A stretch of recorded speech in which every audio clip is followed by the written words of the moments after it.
Bartzelonan ikasten ari dena hitz egiten, komentatzen zidan hiruetan, gauza kuriosoa ez, hiruetan Bartzelonan ikasten ari da eta hiruetan ezagunena zuela, baina Marshall zela. Eta, bueno, sobreazki perspektibaz begiratuz, hiruetan ez ezagunena izango da oroa, baina adibidea esaten dut, EPZ-ko nola Katalunian eta Kataluniako literaturan izena hartzen ari den poeta dela. Eta neurri batean, esan daiteke, soslai politiko nabaria duen poesia gintza dela Maria Marshallena, baina politikoa ez zentzu orokor batean, ez alderdi politikoen kontuan baizik eta feminismoak edo esaten du ez pertsonala den oro politikoa dela eta horren adibide hona izan daiteke bere poesia ez.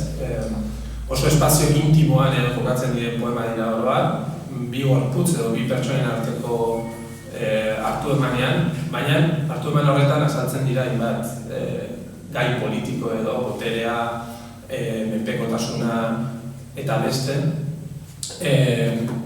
Bere burua beti jo izan zuen feministatzat eta ez idazle moduan bakarrik, baizik eta aktivismo feministan eta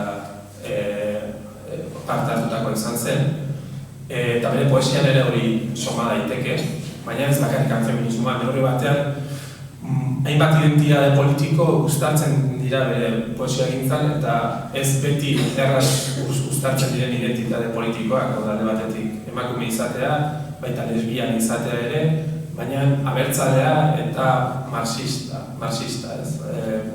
Identitate guztiak nolabait saiatzen da artikulatzen bere poemen.